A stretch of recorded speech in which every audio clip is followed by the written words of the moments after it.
Hi Amy, my name is Sarah. Thank you for sharing what you did in your video discussion board for this past week. I thoroughly enjoyed listening to your 3 points that you came up with.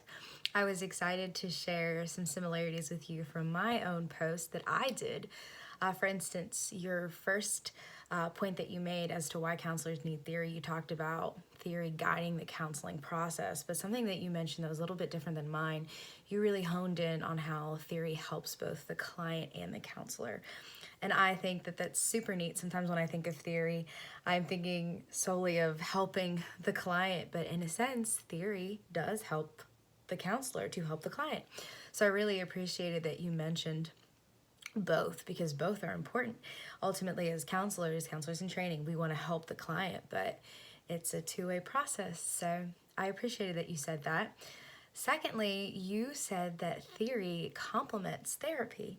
And I had never thought of it that way, because in my brain, I was thinking, well, what is therapy without theory?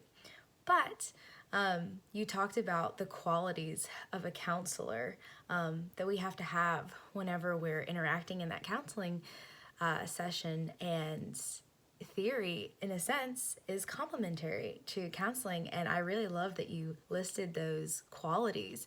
Something that I wanted to share from Corey 2021. This is a direct quote. Corey writes, "Effective therapists are open to change." And that's leading into the last point that you talked about, how we need to be culturally sensitive. Certain theories might not mesh well with certain populations of people, or maybe just particular individuals.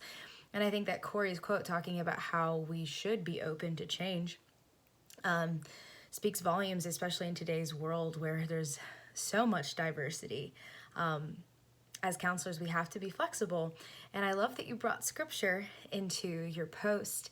And something I wanted to mention, Tan 2011, this is a direct quote. "Every counselor must be willing to develop these traits." So the traits that you listed everything that a counselor would need to be effective. That's part of what we're supposed to do. We're supposed to be empathetic.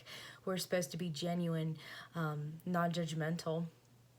It's just so cool to know that these traits are necessary, and from a biblical perspective, we're to be like Christ. And a counselor, in a sense, is being like Christ, being a listener, being there for people. So in order to help everybody, we have to develop those traits. I really appreciated how you tied all those points together, and I really like that you included diversity in your last point as well. I did the same in mine. But thank you for listening.